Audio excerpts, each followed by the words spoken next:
So, hi everyone. It's so great to see all of you here today.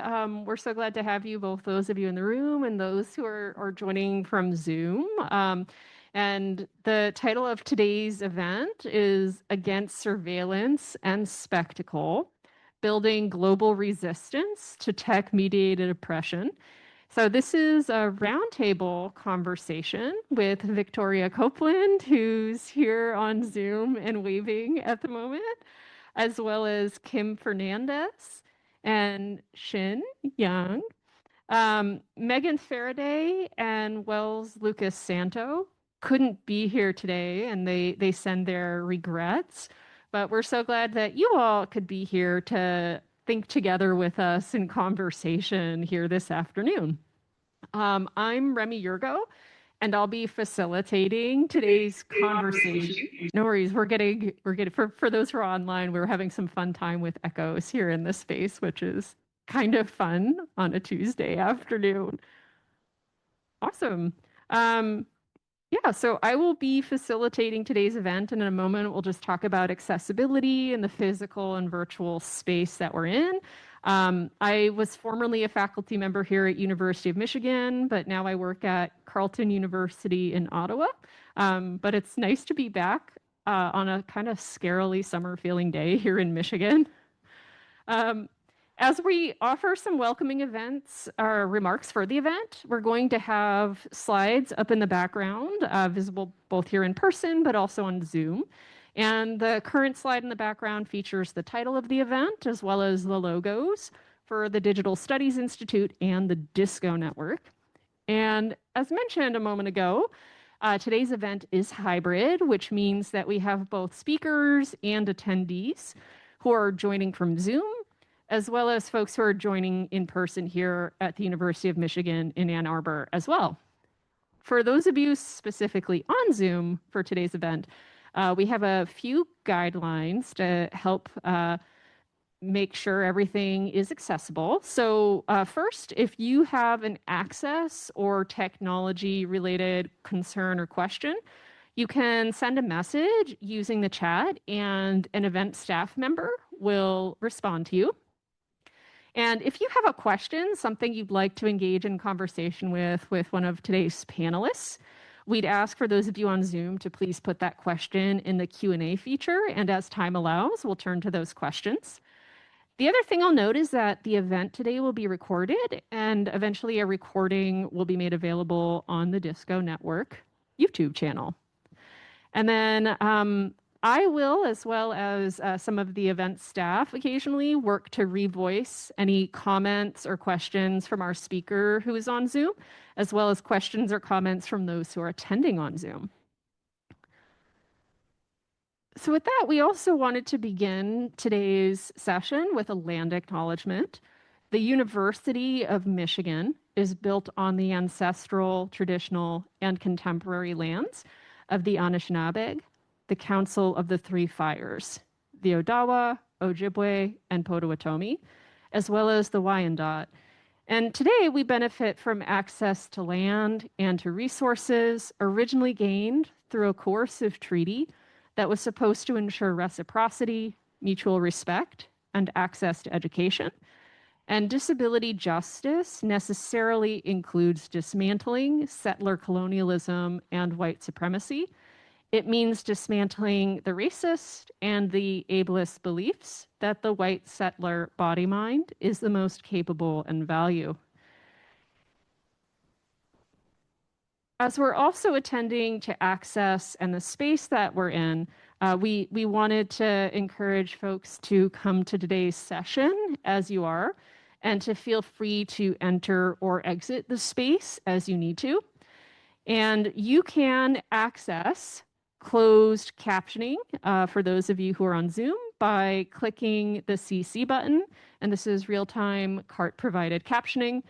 And for those of you in the room, we will continue to have closed captions and transcripts displayed on the projector screen, which just disappeared for a moment. In a second, I'll pull up a slide that has a direct URL to the stream text link, which is a URL you can pull up in your browser which will allow you to follow along in real time as we're talking. So I'll just pause a moment because for those of you on Zoom who might not see, our projector just went out for a moment. Aha, all right, we are back. So I should also note that for those of you who are on Zoom, ASL interpretation can be accessed via the show interpretation button. And for those of you who are here in the space with us in Ann Arbor, ASL will be continued to be displayed in the monitor in the room. There are also face masks, I should note, available at the welcome table. And because we are working to cultivate access during an ongoing pandemic, we encourage people to wear masks where possible and where comfortable. And here is the QR code and the URL that I was mentioning a moment ago. So this link takes you to an external website if you'd like to follow along with captions on your own device. But again, the captions will continue on the monitor that is next to me for those of you who are here in the room. I should also note that this event has been organized by the DISCO Network. DISCO stands for Digital Inquiry, Speculation, Collaboration, and Optimism. And the DISCO Network is a national network of researchers, artists, technologists, policymakers, and practitioners that envision a new anti-racist and anti-ableist digital future. DISCO is housed within the University of Michigan Digital Studies Institute, and we work collectively to provide mentoring and networking opportunities for BIPOC and disabled scholars, to publish open access research on the intersection of identity and technology, and to host public programming to build the field of race, gender, disability, and technology studies. Digital Studies at Michigan is also a co-sponsor of today's event, and the Digital Studies Institute is a center for research and dialogue where faculty, students, and visitors focus their inquiry on technology, digital culture, and social justice. Questions concerning the impacts of technology on race, disability, gender, sexuality, class, power, and identity are foregrounded in courses for our undergraduate minor and graduate concentration, and in their annual summer institute, and a diverse range of public programs. The next slide has a very long list of the many sponsors at University of Michigan who helped to support today's event. So thank you to all of the sponsoring units. So now what we're actually here for, I'm going to introduce today's speakers. So to begin, I'll introduce Victoria Copeland, who is joining us here on Zoom. Victoria Copeland is a disabled organizer and research fellow based at the UCLA Center on Resilience and Digital Justice. She is interested in abolitionist approaches to addressing harm, specifically that which is mediated by data and technology. Victoria received her PhD and master's in social welfare and was formerly a senior policy analyst focused on technology and social policy. And then we also have joining us here in the room, Kim Fernandez, who is an assistant professor of sociocultural anthropology at Brown University. They hold a joint PhD with distinction in anthropology and education from the University of Pennsylvania, and recently completed a postdoctoral fellowship at the University of Toronto's Faculty of Information. Kim's ethnographic and historical research addresses questions of how the body is shaped through interactions with data and technology, focusing particularly on the enumeration and identification of disability. Their work has been funded by the Social Science Research Council and the Taraknath Das Foundation. Kim is the managing editor of Platypus, an interdisciplinary science studies blog, and they are also an affiliate at Data and Society and the Center for Information, Technology, and Public Life. And then at the other end of this stage is Shin. So Changsho Yang is a digital governance strategist and interdisciplinary researcher working at the intersection of AI integrated product design, legal frameworks, and community infrastructure. Xin holds an LLM in interdisciplinary legal studies from National Shangqi University and is currently pursuing her LLM at UCLA School of Law, class of 2026. With a hybrid background in law and product management, Xin has led cross-functional teams in privacy-focused AI product development and separately in building open source infrastructure for independent community platforms. Her work focuses on designing ethical governance frameworks for digital spaces that operate without identity verification, public profiles, or algorithmic enforcement, prioritizing anonymity, relational trust, and rhythm-based moderation. And for a decade, she has maintained a self-hosted digital community platform centered in Taiwan and serving primarily Mandarin-speaking gender and sexual minorities. The platform has grown into an ecosystem with 35 to 50,000 monthly users, governed by ethical and community-led practices. Xin has also contributed to global discussions on the governance of intimate and stigmatized content online, especially in contexts where overregulation limits expression and safety. Her research explores digital publics, platform ethics, and post-verification governance models. So thank you to the three of our panelists for being here this afternoon. And just to kind of describe how the event format will go, we'll begin by posing a few questions that each of our panelists will respond to. I'll variously be revoicing for folks as needed, and then we'll open things up to the floor, both here in the room and also on Zoom for broader conversation. So I'll start by posing a question, and we'll see who would like to get us going and respond first. To begin, I'm wondering if you can tell us about a past or a current project that you've been working on. How have you been thinking about tech-mediated oppression in your work or activism in particular?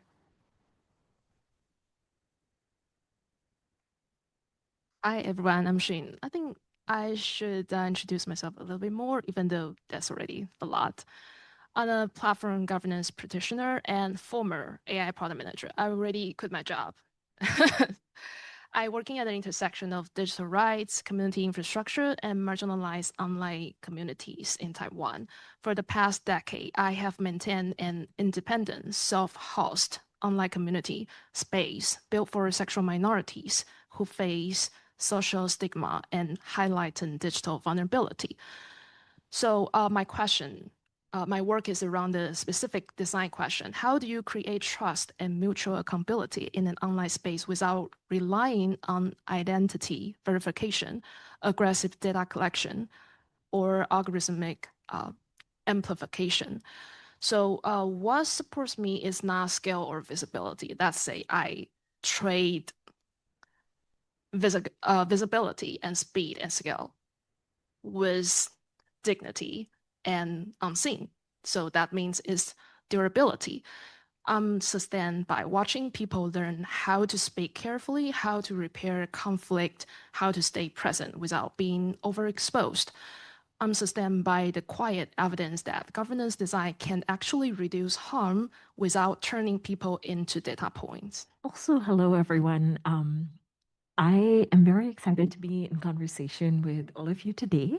And as an anthropologist, I'm thinking from the context that I'm most familiar with, which is also my first project on how disability is enumerated and identified in India. And some of that context is really that disability, similar to what it is in the US, but also differently, is measured as a percentage. And, for instance, that would look like you are 40% blind or 60% deaf, which is similar in particular to the way the VA measures this for the US.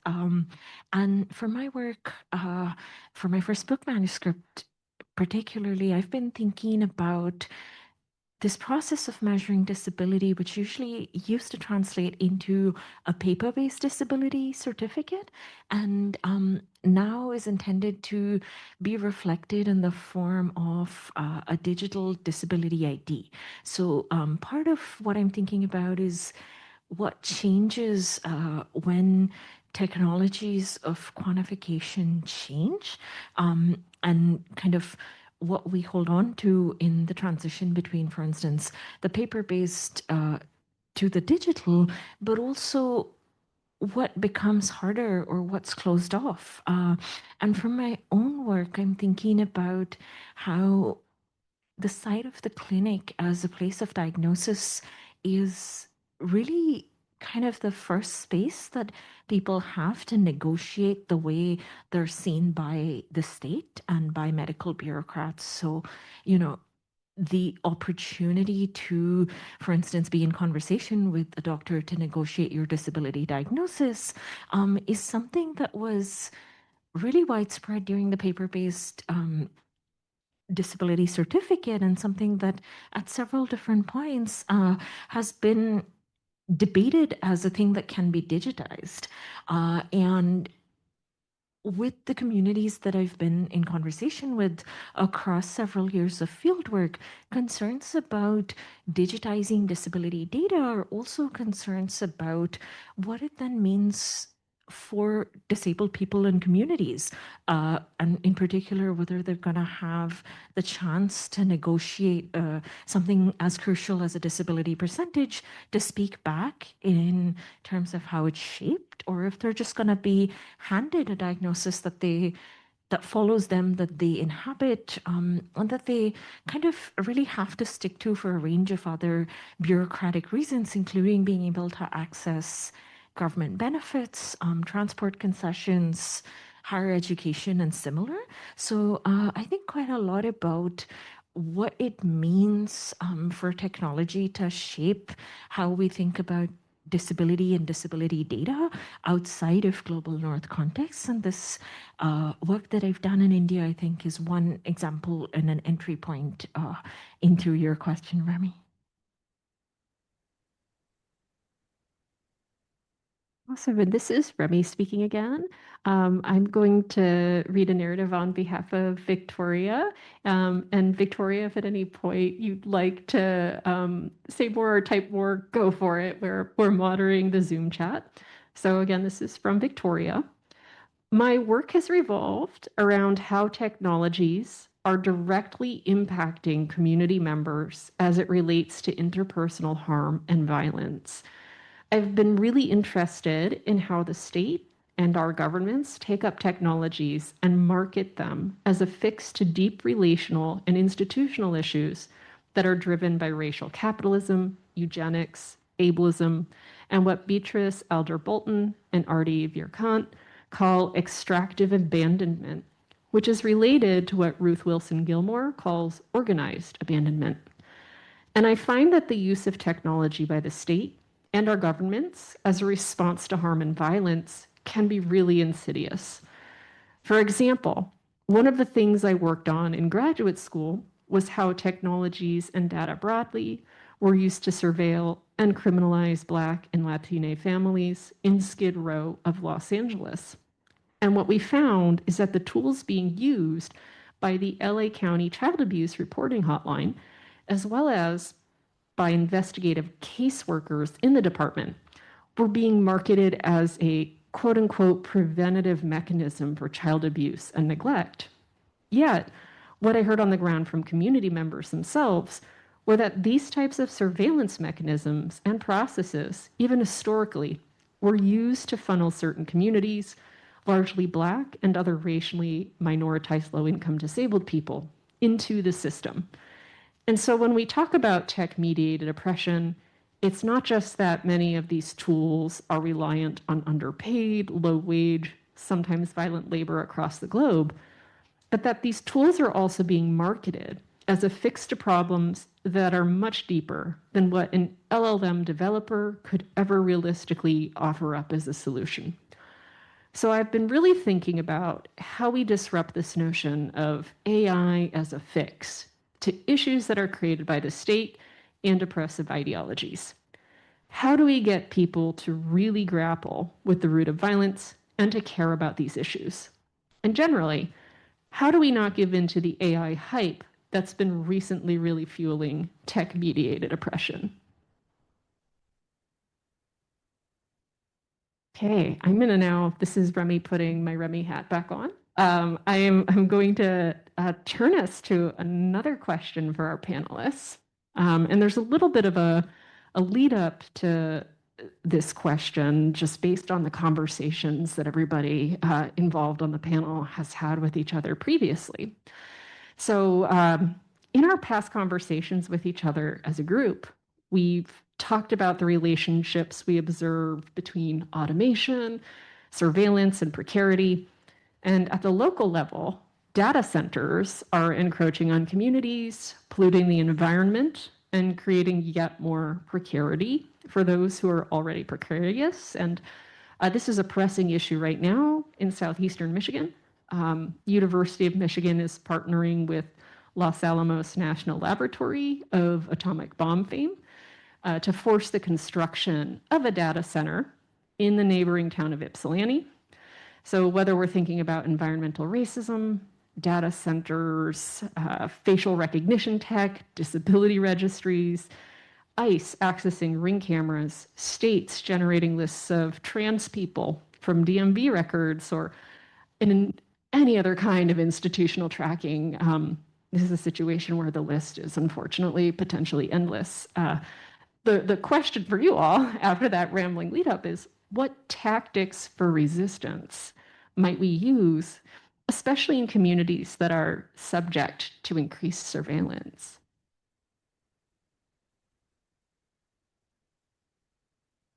I think I'm going to be the first. When I think of the justice in techno hellscape, I start with a very philosophy thinking. I'm start with the Mobius strip. Has anyone know that? It looks like the surface with two sides, but if you trace it, you will realize that inside and outside are actually the same continuous surface. So that's how I experience safe space. Because I came from the background of community protection, a practitioner, but I know our topic is about data center. I'm trying to say is we usually stuck in a binary, like people go extreme, whether you agree with some topic or you don't you disagree with that. But the thing is, I think people usually think of safety as a place where people share our value and danger are something external. But in practice, harm can come from inside the community too, through conflict, misrecognition, gatekeeping, or power dynamics. So the boundary actually flips. So when we think of the data center, why is there a need for a data center? Is that because of the evil big tech trying to rule us? Maybe that's part of the reason, but the other reason might be we have so many applications, services, people has different need in digital ages. So they figure out some kind of solution. So if we just resist one thing and don't talk or think deeper, then I think it's not enough. So come back to the community side. I don't plan for the future by assuming there's a permanent safe zone, especially for sexual minorities. I plan by building capacity, norms, and small governance mechanisms that help people stay resilient under stress. For instance, how to assess trust, how to set boundaries, how to repair harm, so how to reduce exposure to systems that monetize vulnerability. And when others don't recognize the same thing, like surveillance, data extraction, automation, I'm not trying to persuade them immediately. I focus on building environments where dialogue can be created like we are doing right now. So less forced disclosure, less amplification, more deliberate pacing, and more clear community norms. That's how survivable future become real. Also, does this work? Okay, I'm also thinking with and from the communities I've had the real good fortune of being able to think alongside during and after fieldwork in the communities I've been able to organize with. Um, that includes a lot of disabled folks, where resistance, I think, is part of everyday response, right? And I think about this both in my own research, where I first came to the question of what it means to be counted by the state as disabled, and to live as someone visibly identified as a disabled person from the question of measurement, right? I was seeing a lot of narratives around disability being undercounted or disabled people being missing in national data. And so I kind of came at it from this curiosity of, or both curiosity and I would say have formed understandings of disability as a thing that was tricky to live with because of partial representation. And as I've sat with this question and others related to it over the years, including sort of the range of intertwined harms that you point out, Remy, I've seen my research participants respond in ways that make them not just passive recipients of whatever processes try and datafy their embodied experiences, but also people who actively respond to the ways that their experiences are made into data. So, for instance, the example that I shared earlier of someone being 40% blind or 60% deaf is often, as I saw during fieldwork, less so a percentage that's handed down by a doctor and more so one that people actively try and negotiate. And when I say negotiate, I mean, for instance, in the case of India, there's 21 categories of recognized disabilities, but obviously there's a lot more than 21 kinds of disability in the world. And so some of the work that people do that I think of as both everyday access labor, but also active resistance to processes of datafication and systems that try to datafy people's everyday experiences is the work of fitting whatever embodied experience they might have into one of these 21 categories and making it legible to a doctor or a group of doctors that are seeking to certify them. So there is a paradox here of both, being surveilled by the state when you are identified, but also negotiating some of that surveillance and representing yourself in ways that you continuously want to. Remy? Yes. Hi, everyone. It's Victoria. I'm gonna try and talk through this one just for context. Remy has been helping me because I have a vocal cord disorder. And my voice will just go out, so it's hard for me to speak sometimes, but I'm gonna try to answer this one. Um, and I actually just wanted to take a minute to uplift the work that students and workers have done to resist the building of the data center that's currently sort of the context of this question. And as someone who isn't familiar with Michigan, I felt it was important to inform myself about what's been going on. So I just wanted to say that I am in solidarity with those in the Ypsilanti Township. Sorry if I'm butchering that. I'm a Californian, who have been fighting against the university's plans for the center.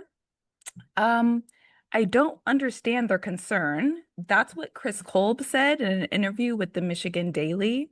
And he said this despite residents clearly explaining to him why the data center should not be built, and despite receiving feedback from Michigan elected representatives who have voiced concerns with university administrators' lack of transparency and unwillingness to genuinely address residents' concerns. So today I would just like to read part of the students and workers petition.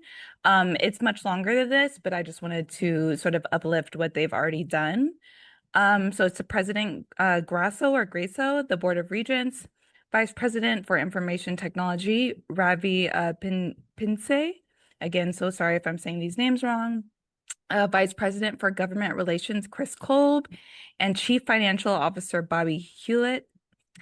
We, the undersigned students and workers at the University of Michigan, are writing with regards to the University of Michigan's plans to build a $1.2 billion data center in Ypsilanti Township in partnership with Los Alamos National Laboratory.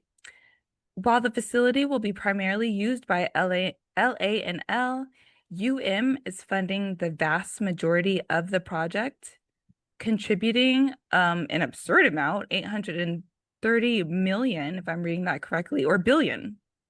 That's billion. Or no, that's million. Sorry. The data center will be deeply implicated in nuclear weapons development and will continue UM's systematic perpetuation of harms locally and around the world.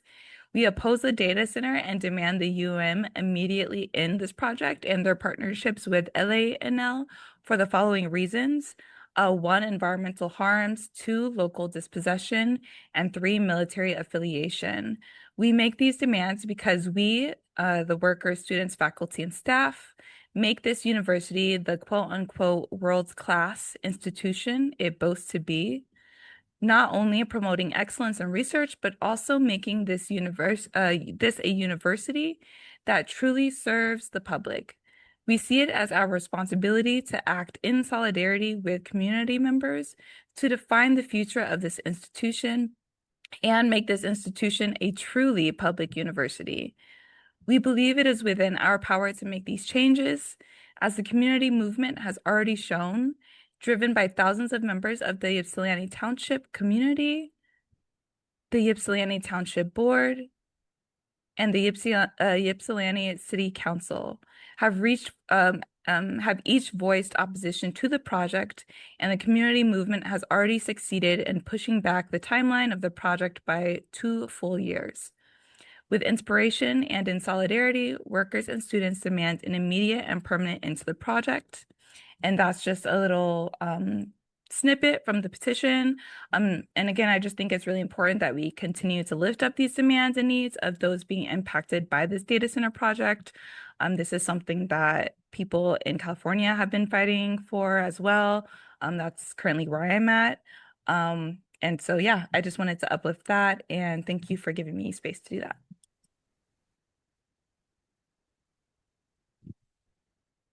Thanks all.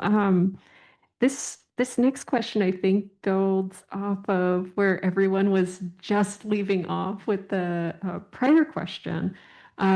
So I'm wondering if you can share how you've been thinking about ethical models for governance, data collection, and/or digital community building in your work. In particular, how do you negotiate between refusal versus adoption of tech platforms? Okay, I'm thinking of this question for a very long time. I think it's not an either or situation. It's like keep negotiating. Let me give you some example. Just today, at lunch, I have a wonderful conversation with one of you guys. We talk about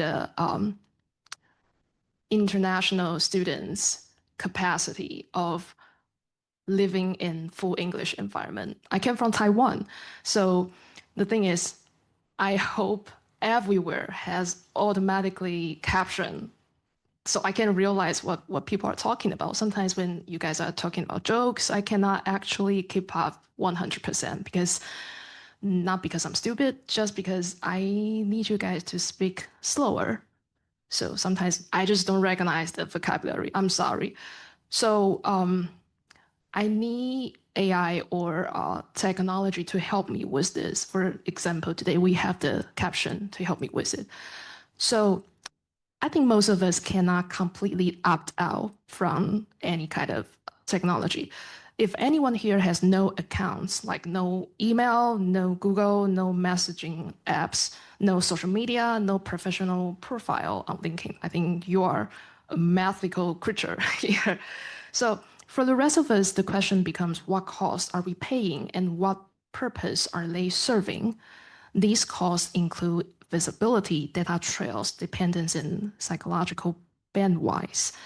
So sometimes I refuse. For example, when the solution to bias is give the system more data, I pause.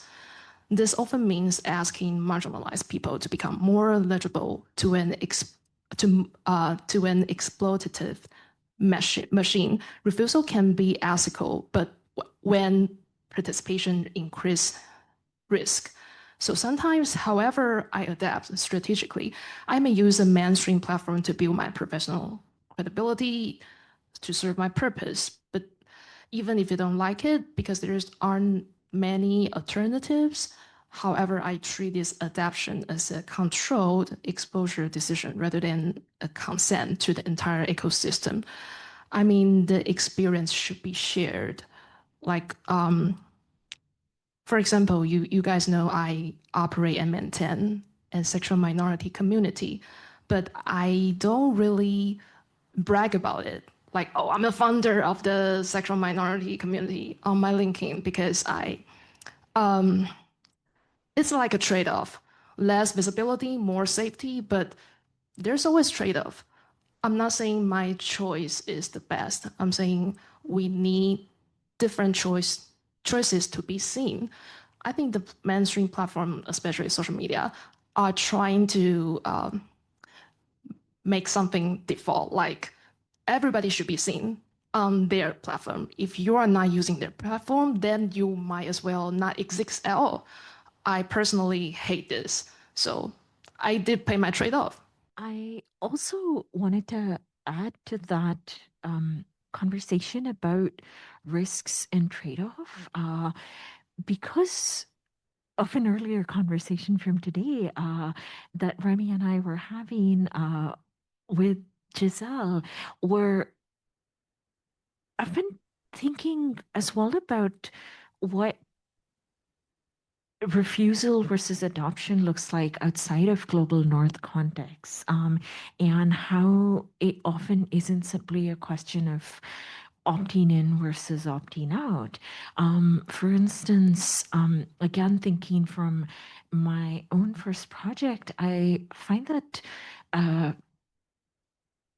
the disabled people in communities that I work with are very keenly aware of what it means to opt into a digital identification system that increases various aspects of surveillance in their everyday lives. And at the same time, I think disability is one of those things, one of those, I guess, ways of being in the world that kind of complicate what we might otherwise think of as choosing to be or not be recognized. And that is a way of orienting to the world, I think, that brings up a particular tangle between perception and recognition.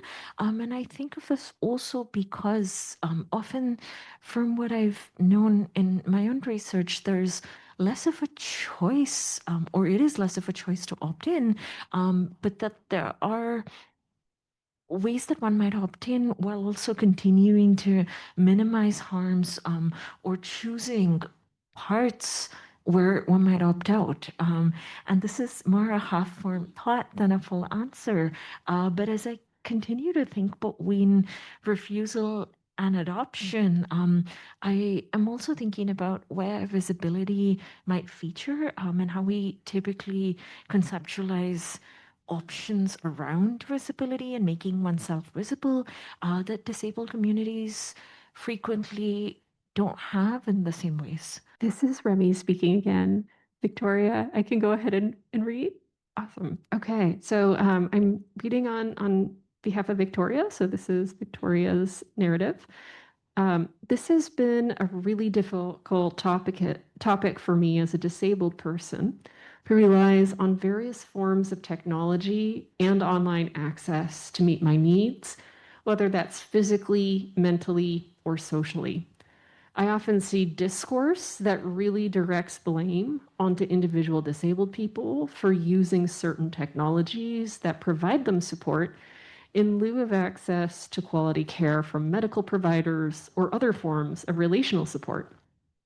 The unfortunate part is that tech companies, including health tech companies, really benefit from the medical abandonment of disabled or chronically ill people. They are flouting these technological tools as a fix or a band-aid to a broken healthcare system. And what I've personally seen is that people in such desperate need for healthcare and other social supports then have to rely on these technologies to gain access to said support. Here's a real-world example. Lots of people talk about wearables and how it is bad for people to track their biometrics in this way.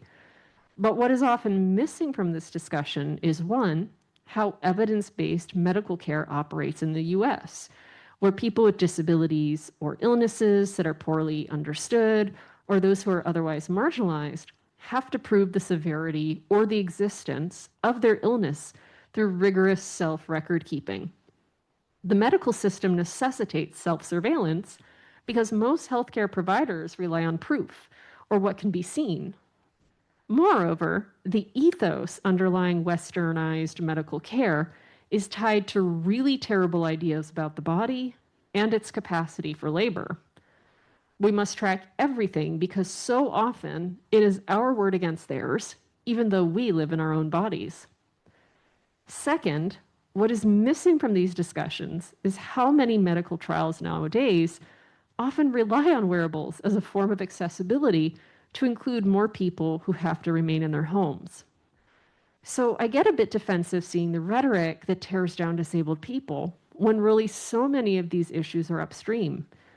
We have a medical system based on serving healthy people, not those who need sustained care. And we have greedy tech companies coming in and really taking advantage of people who are in desperate need of care.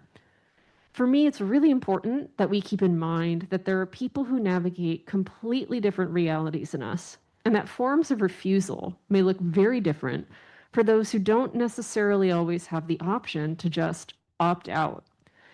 Refusal to me looks like understanding how we can put pressure on those who wish to take advantage of our predicaments and finding ways to show up for each other in ways that don't add to the harm already being caused.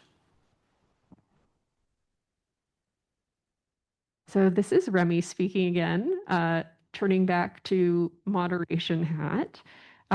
So this next question asks about care because care seems really important right now as a collective survival practice. So can you share how do we negotiate care when our access to care hinges on being identified and enumerated by the state?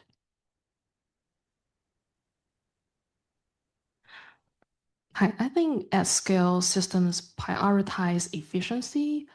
And when efficiency becomes top priority, the nuances get flattened because that's all they want. And when people are unwilling to pay, the business model becomes data collection, especially in social media field. So I think what we need is layered care. Some care can be state-based and right-based because resources did matter. It's really important. But we also need community-based care, which is grassroots, and we can implement with different application platform. We don't need like high tech to do this. That does not depend on perfectly legibility. This involves creating options such as ways to access support with minimal disclosure, especially for marginalized people. So one more thing, asking the state or platform for more care is not wrong. I'm 100% for that. But however, if that's the only strategy we have, we become more dependent on the system that condition care on surveillance because need efficiency for most of people. A more survivable approach is to demand resources and build alternatives, such as more than one kind of care infrastructure, so that no single gatekeeper control who gets to exist. And I I think to add to that, people are also infrastructure, and are very particular care infrastructures with and for each other, in all kinds of spaces as we experience every day. In part, I think, because when I think about identification and enumeration, there's still like it's very much within what it means to be recognized by the state and what it means to have a document that gives you access to a range of state-owned and or state-mediated services. But as an example, I've seen people care for each other by instructing each other on how to navigate the system. Starting with my experience with this doctor has been great or has not been great. And so if you were to want a diagnosis, maybe this is the person you can go to.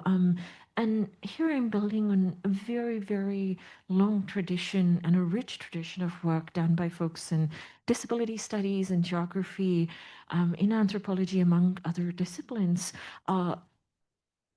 to name what's already been said, right? Which is that we hold each other up. And in doing so, often, even if unintentionally or unwillingly, are the parts of infrastructure that the state cannot provide for, which is both unfortunate, but as I think back to what it means to have and be in disabled community, it's care both in response to the medical industrial complex and towards creating a kind of livable, manageable buffer between us as people and a medical industrial complex that often seems hell-bent on squishing out disability.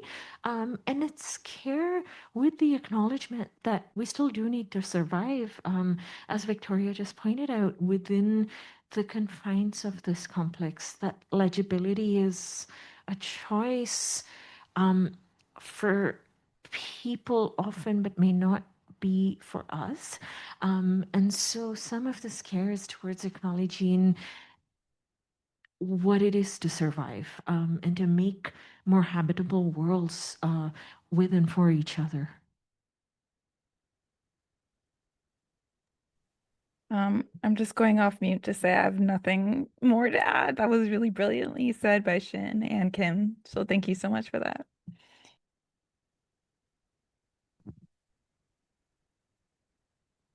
Awesome. So this is our last question before we move into general discussion and Q&A. And this is kind of an open-ended question. What suggestions might you all have for students and young folks who are eager to fight back against technological oppression or who want to do the work of imagining what a just digital future might look like? Okay, I think students and young people today already have access to incredibly powerful and immediate tools. You can create things, organize and publish, mobilize faster than any generation before. So I don't want to teach from above. Instead, I want to offer two things, history and trade-off. First, we talk about history. I'm not familiar with history in any aspect, but be careful not to confuse the platform visibility with existence. For example, if you search a keyword on Instagram or X, then you didn't find much, then you suppose it's not exist, which is not, because they can exist some other way. Platforms train you to believe that if something isn't visible, so it's not exist. That's the propaganda disguised as user experience. And secondly, consider the trade-off. Like you can build an app within maybe 1 hour nowadays, because we even have agency AI now. Everything you do in digital space comes at cost: privacy, time, safety, mental health, and future risk. You won't feel the risk until you have maintained something over time. Creating things is very cheap. It's the maintenance that asks for your life. So if you want to fight back, don't just only do the next thing, the new thing. Talk to the people who have been doing this work in the field. Find out what broke them, what protect them from what they wish they had refused earlier. And maybe you don't have to copy them, but you can learn from them. Then decide what you're willing to pay in the very long term, not for just a month, but for years and decades. I think really often of how we build and how we are building the worlds that we want to see. And I think about this because, like Shin, I don't think I have any advice that folks don't already know or, would find surprising or innovative. But I, th- I think about these acts of world building, not so much to romanticize community, but to center the kind of maintenance that community needs. And that can look like a whole range of different things. But I think in particular, and in response to what it means to fight back against, as you put it so beautifully, Shin, there's folks that have been doing work in all kinds of different directions for a really long time. And as a disabled person, I feel ridiculously lucky to benefit from the legacies of this work, to be in conversation with so many people who have taught so generously, but also at such great risk. And this isn't specific to disability, right? There's a lot of work that's gone into building more habitable worlds. And it can take a while to settle into what that looks like for each of us, or to feel like we've found places we can inhabit with some level of ease. But I feel like this may be something many of us are doing already. And I'm excited to, during our Q&A, hear about what people are doing and how that work is speaking to some of the questions we've been thinking with today. Hi, everyone. Again, not much more to say. On top of what has already been said, I agree completely. For people who are students, and who are looking to get involved, I think one of my main pieces of advice is to not see academia as this sort of entity outside of the community, but actually see how the institution plays a role within the community. And I know that the students and workers who are already resisting against the data center have shown how that kind of collaboration can push against some of the administrators' plans, and some of the harmful things that are happening. And I just think it's so important to partner with people who are in the surrounding community, people who are in your own home communities, to really stay grounded in the work. I feel like sometimes academia and me also going into policy after academia, you can get really withdrawn from what is actually happening on the ground and what community members are actually saying that they want and need. And I think that sometimes as academics, we can kind of swoop in and end up messing up the amazing work that community orgs have already been fighting for years, generations. So I think something that's really important, which goes along with what Kim and Shin were saying, is just to really collaborate and build and work with people who are in the communities that are actually being harmed, and to see what kind of your role is in sort of bouncing between these different spaces, and how you can sort of push back and find new methods and, modes of resistance in that sort of unique position that you're in.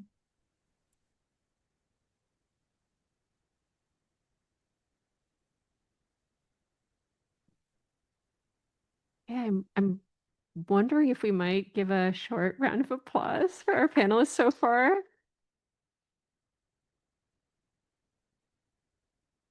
And I just want to kind of quickly describe how conversation will work in this hybrid environment. So for folks in the room, if you have a question, if you can raise your hand and we'll pass mics to you. This is important for captioning in ASL, but also for folks on Zoom to be able to hear the conversation.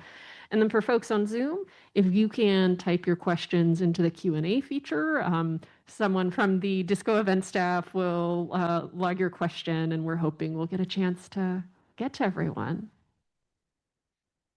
We have a Zoom question to start, and Atticus will read that out loud. And I will take in hand if anyone raises hands. I will come to you. Okay, so to start it off, this person says, thank you to Victoria for uplifting student and community voices in opposition to the data center in Ypsilanti. As an Ypsilanti resident, I want to echo that. Thank you, V. I'm curious if there are any thoughts from any of the panelists about the use of AI by police to identify and track individuals via biometric and vehicle data. Like example given, license plate readers like Flock. U of M has recently switched parking permits to license plate scanning. Is normalizing this type of tech adoption manufacturing consent for wider use and surveillance and tracking? I can start if you want. I feel awkward kind of just watching people's interactions. So this is again my personal opinion, but I would definitely say that it can definitely be normalizing this type of tech adoption. Like it's a slippery slope. I think when it comes to academia, and that's not to say that resistance doesn't work. So, for example, where I am at in California at UCLA, they experimented with predpol, which is predictive policing algorithm. And there was a ton of resistance coming out from local community organizations. So people like Stop LAPD Spying Coalition, who are some of my close friends. They did a lot of public outreach, a lot of political education, zines, actions, trying to get this algorithm to not be used and to really, well, make the person who created the algorithm take responsibility for it. And so while I do think it is a sign of like manufacturing consent, and it's not great that the university like decided to use license plate readers for some reason, I think that there's also ample opportunity to resist and also build with people who are already resisting in other areas. So like, how can we bring this fight against flock readers and like all these surveillance tools? How do we bring that fight and collaborate with people fighting against the data center? You know, how can we build these connections? And I think those are the moments that are really powerful because that's when you can really rally attention around what's happening at the administrator level at the university. So yeah, I think that's my piece and what I'll have to say about that. And as someone that doesn't live here and is only kind of learning about this through my visit, I'm both grateful for this question as a way to learn about the context, but also horrified at how many parallels there are, even just from this question and your response, Victoria, between global approaches to surveillance and policing. And so I really only wanted to echo the possibility of pushing back, even when it seems like there may not be much that individual pushing can do. I think there's plenty of opportunities that arise in small moments to refuse, and that it's not quite an all or nothing. I'm very hesitant to say much more about a situation I don't fully know and haven't fully understood, but just wanted to echo all of your suggestions, Victoria, as a response to this question.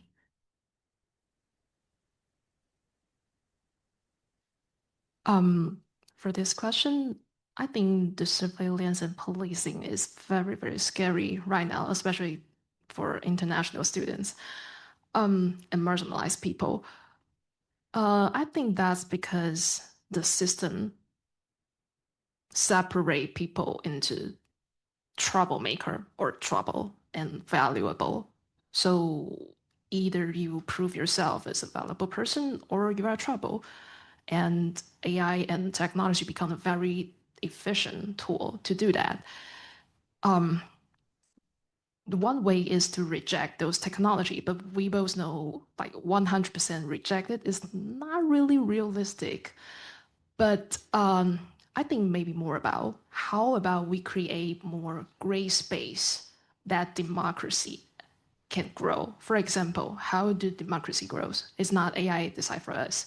It's people share their different opinions and have a big conflict and argue with each other and learn from each other. And we need those space keep existing, no matter is online or offline. So how to nurture those space? I think that's our job right now. I'd like to thank you guys a lot for this discussion. I especially really appreciated the discussion about having like communities to talk to, especially for those with disabilities or who might not have access otherwise to things like healthcare, or because of costs or face or had to be like very conscious of possible discrimination from a healthcare provider, and like just the nature of a provider, these just extra things that you have to consider that you can't really find on your own, like through like an actual like app system. But communities are really so beneficial for that. One question I did have about how people with disabilities are able or can resist or manage their the level of digital surveillance, especially when they might not be able to withhold certain types of information, or if you guys have any thoughts on the usage of AI in healthcare and how that complicates that issue. Everyone's staring at me. No pressure. It's just a loaded question. I think it's a fantastic question, and I don't think I have the answer yet. But as someone who, like, I'm bedbound, I'm in bed right now, I'm on multiple forms of benefits like Social Security, long-term disability, and they all each come with separate forms of surveillance that are just really icky and gross. Like long-term disability asks me like, how do I get along well with, or how do I get along with others and like account for 24 hours of your day? And it's just really egregious the amount of surveillance that disabled people have to go through, not just to access benefits in the US, but also when you're going into the doctors, now they're recording your conversation with, AI, like I forgot the formal name, but the scribes, like the AI scribes. And for me, again, it's hard because I feel like it's indicative again of more upstream issues. Like a lot of doctors don't have the capacity anymore to like take time with patients because insurance companies, their caseloads are like wildly more than they should be. And this is not an excuse um for like any harm that's being caused to disabled people through the use of these technologies, but it's really me thinking about what is the context in which all of this is manifesting. And so for me, it's like, how do we get our doctors to understand that AI is also not the solution, but to also push back against the things that are putting pressure on them. Um, of course, my like goal is like socialized medicine and not even having to worry about this and like just like medical care for all. Um, but in the day to day, I think, yeah, one is just like if we have the ability and like the power to have these discussions with our providers, it's really important for people who are on like who are working in policy. This would be like a fantastic route to like try to get policies and legislation passed so that one, the use of AI is transparent, but two, that people who are getting care have the ability to opt out of that. And then three, like if as disabled people and people who have like maybe are caregivers or have disabled friends, how do we like do our best to humanize them? Because I feel like as a disabled person, so many aspects of our life is dealing with dehumanization through so many different areas, medical care, benefits, like every aspect of our life. So how do we show up for the people in our lives in a way that makes them feel seen, heard, not a statistic? How do we bear the weight of some of these things so that they don't have to? Just things like that. So I think there's a few different ways of approaching this. But yeah, it's a great question and something that like I'm constantly thinking about. Oof, yeah.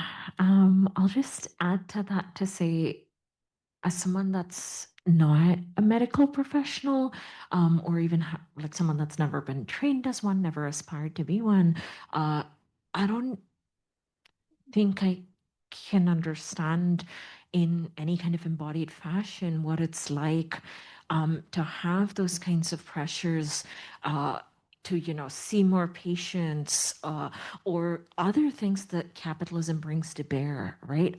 We're all working more and doing a whole lot more than we should in terms of labor because of the ways that every moment of our lives is calculated towards some kind of addition of value. And so, just really to add to what we said, I think even often with folks I've spoken to who have had icky experiences around the use of AI in healthcare, particularly in the US, they haven't found it easy to start conversations about opting out because of the patient provider dynamic and because of how power is often distributed across both people in that dynamic. And so I think there's folks out there doing really fantastic work on algorithmic determination of disability benefits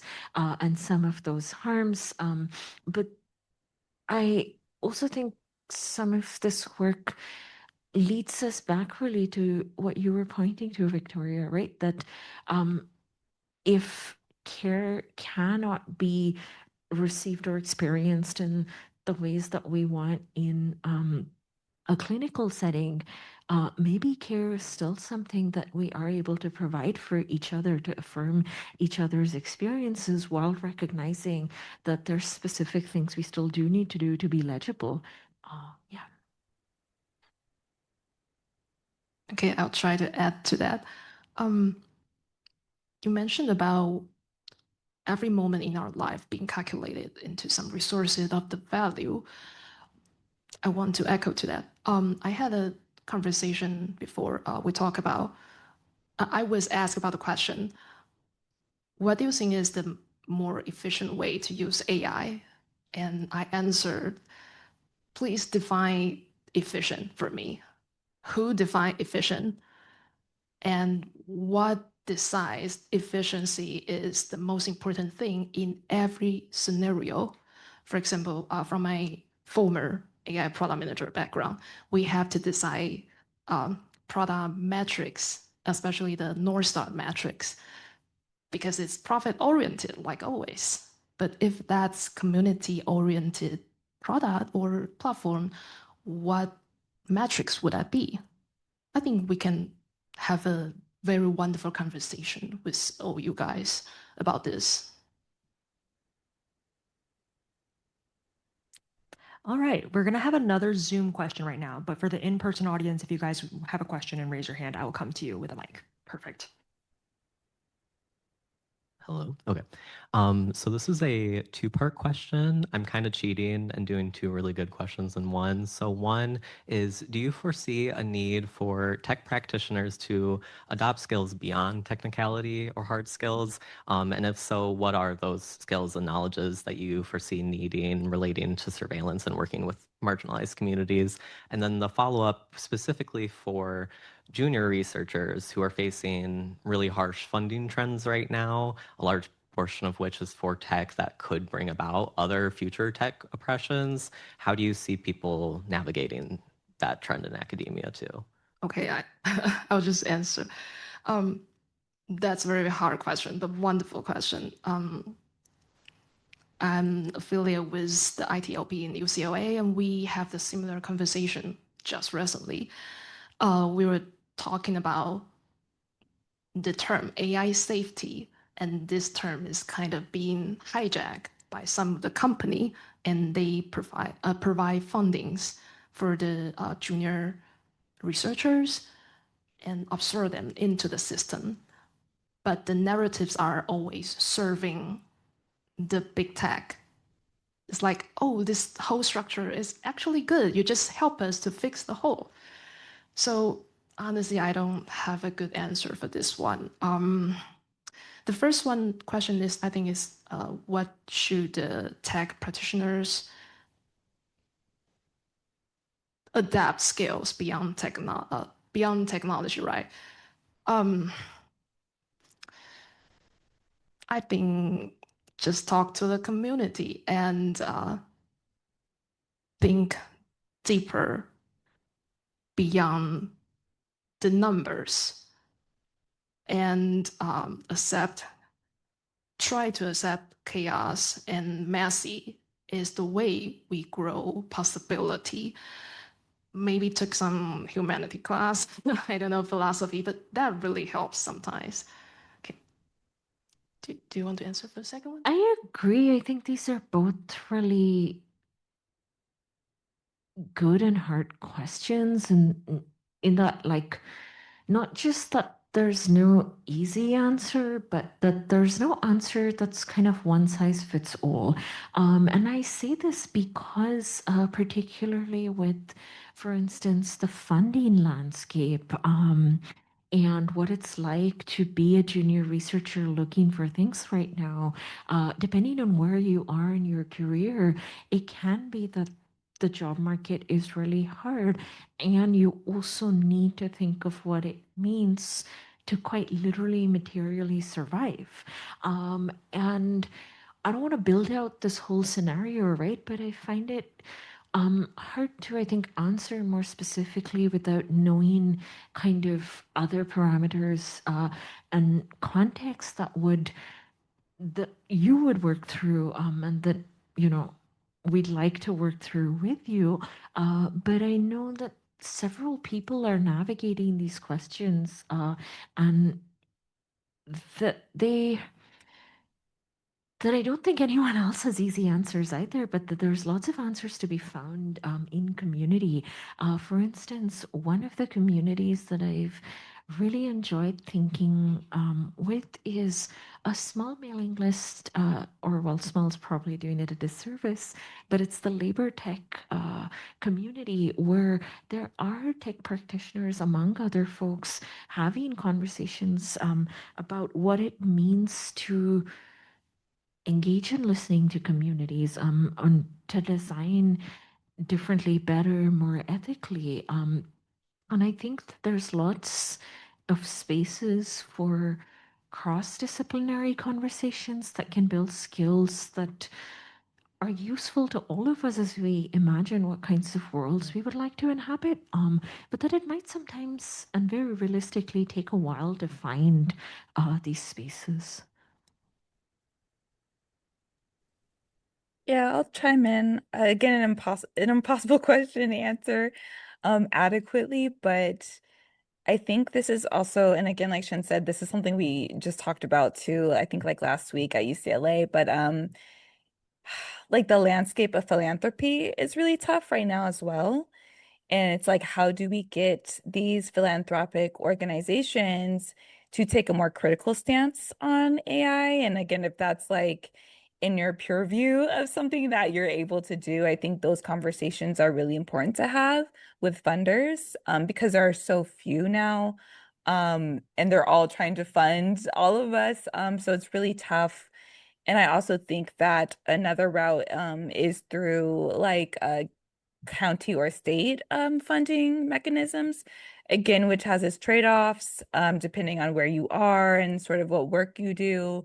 But just trying to broaden our idea of what funding looks like. I just really feel for everybody right now, just because with, the administration and like the federal funding cuts and the philanthropy sort of taking the cues from federal funding, it's a hot mess. So I just feel for everyone. You are not alone. We're all struggling with that right now. But just continuing to try and push against this narrative that all the funding needs to come from tech billionaires. Just trying to contest that as the norm right now is really important, I think, because we're seeing tons of money go into creating these sort of new AI innovation departments. And at the same time, like humanities departments are getting fully chopped. Like women's studies departments are going, gender studies departments are going. It's a bad situation we're in. So just continuing to put pressure on the people who have control over this, I think is really important. Um, and to tie into the other question, I think something really beautiful happens when we realize how much our disciplines are, as much as they're wonderful and unique, the separation of them kind of does us a disservice. And so the more interdisciplinary and transdisciplinary our work can be, I think the more powerful it can be. And I've seen that a lot with even within our disco sort of network of researchers. There's so many people who are doing work at the intersection of tech and law, tech and humanities. I'm a social worker, I'm in social welfare. So it's just, I think it's really important to team up with people who may not have that technical knowledge or expertise that you have and try to build collaborations, because I know that has been really useful for me as someone coming from social work, having someone with that technical insight, and then helpful for them as someone who has more insight into how these social institutions actually work. What does the tech look like in real time? How people are interacting with it and what are the repercussions. So yeah, I hope that was helpful at all, but love what Kim and Shin said before me too. Hi, everyone. My name is Sam Robbins. I'm a graduate student in the School of Social Work. My question is, hi. A lot of recent development in the school here has been a push towards AI, particularly as a solution in research and therapy. At the same time, we have people within our community who are resisting this push. How do we elevate the voices that are resisting in our community and are thinking about community needs? And what are some low-tech solutions we can use as an alternative to these high-tech surveillance tools that are often pushed on us?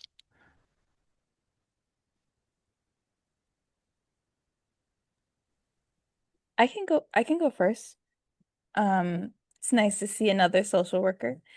Um, For me, I think as an academic or coming from an academic space, it's really important to touch base with the people who are doing the organizing, just to make sure that their wants are being elevated. Because I think sometimes when we try to translate that, or not translate it, but sort of carry the work into academic spaces. Sometimes we can like not do it adequately. Sometimes even commodify it in a bad way. And I'm not saying that's what you're doing. I'm just saying that that can happen, even to the best of us when we're in academic spaces. So I think in terms of how to uplift those who are organizing, just maybe even ask the people who are doing the work, hey, like what area of this space can I help push back on? And in my own personal work, when I was teaming up with a community org, for my dissertation, they made me write a chapter on how the IRB has reproduced harms to the community. And so again, that's like a really niche ask, but it was an ask that some of the community partners I was working with really needed to be in an academic piece. So it can even be as small as that or something even bigger. But I think teaming up with people who are organizing, not in academic spaces, is super helpful to like be that guiding sort of North Star about what to do and how to do it. Um, so just collaborating with them. And then in terms of low tech solutions, I think that's also dependent on like what we're talking about, because I feel like that looks different in so many aspects of, social society or civil society and like social institutions. But I'll give you an example that I was helping provide feedback for like a document about use of AI in education, like public school education. And they were talking a lot about the promises of AI and how it'll improve, education for K through 12. And I was like, is there a promise? Like, well, we're not even there yet where we can say AI specifically does all of these things to improve education for the youth. And a lot of the issues that we're trying to be fixed by AI in this situation could be improved by more staff and more funding for staff, you know? So it's these sort of moments of refuting sort of this like a narrative that AI is going to come in and like solve all of these issues. I think as much as we can refuse that, we should um in whatever spaces that we enter. So for example, if that's as a social worker, you're with clients and your professor is trying to tell you to use AI for therapy, pushing back against that. Like why would I do that? Is it because my caseload is too much? Then I should not have so much of a caseload, things like that. I think it's important for us to find those opportunities to sort of refute this like AI inevitability sort of discourse. I'll also add really briefly about kind of AI inevitably sort of taking over almost everything.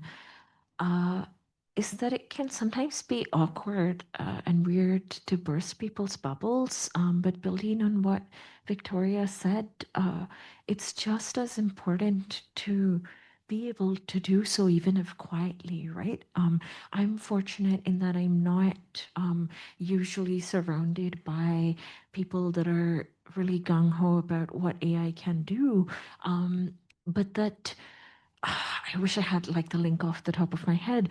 There's several good resources, including a Google Doc I'm thinking of that a colleague compiled uh, that point to the harms of AI. And sometimes being able to have these conversations is made easier by bringing in or bringing back up evidence that people have already compiled. And so I think the only other thing I'll add without even knowing kind of the specific context that you're talking about is that it really can feel intimidating to start by saying, no, this is bad because X, and feeling like you have to do X from scratch. But there is quite a lot out there. And there's so many more people that I can name, and I'm looking at time and realizing we're a bit over, but I'd be happy to chat after as well about what it looks like to just situate ourselves within a broader conversation of people that are pushing back against the inevitability of AI.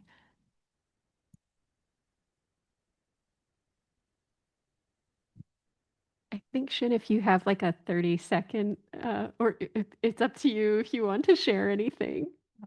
Very quick. I talked to another law professor before. He kind of make a poll for for his classmate.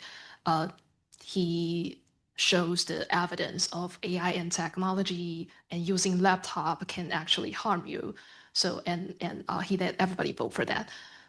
So everyone anonymously vote for screen, vote for using laptop instead of paper, and he was very disappointed. But I'm trying to say that what's the reason why students want to use laptop? For example, for some students, they are not just here for study. They have to figure out their visa issue, or they're just moving around. They need to buy the grocery. They need to buy the furniture because they don't have more time. So they want to do something in the class with the laptop. So I agree with what Vic said. Victoria said, we have to figure out why we have so many workload and try to fix the structure completely instead of just stop or forbidden something. Thank you all. I'm wondering if we could give another round of applause for our panelists. So thank you three so much. And also just a big thanks to the Disco staff who set up the event. So I think it's variously Charisse, Giselle, Atticus, Caitlin, and I think Anne was also somewhere floating around. And thank you too to our interpreter and card provider. And I think is it David who's providing tech support. So thank you all. And anyone I'm forgetting to name, the omission is all on me. Thanks to myself. Sounds weird. Just on behalf of the Disco crew, if you have any feedback about the event, if you're on Zoom, a little form is popping up. If you're in the room, there's a QR code, although I realize the little Zoom pop-up just now may have obscured it, but there are other ways to share that. And then the other thing I'll just quickly note, and then I'll put it back to the QR code in a moment if I can. Oh, there we go, is that there are some upcoming events. So I'll just name them real quick. That DSI is hosting Anita Saychan for a lecture titled Predatory Data, Eugenics in Big Tech, and Our Fight for an Independent Future on Tuesday, March 24th at 3 p.m. And it's also a hybrid event as well. And there's more information on the Digital Studies website. And then if you'd like to stay connected, and it looks like my little clicker decided to collapse in on itself, we encourage you to get in touch with the Disco staff on the Disco website, which is disconetwork, I think, .org. Awesome. Thank you all. Much appreciated. Have a good rest of your afternoon.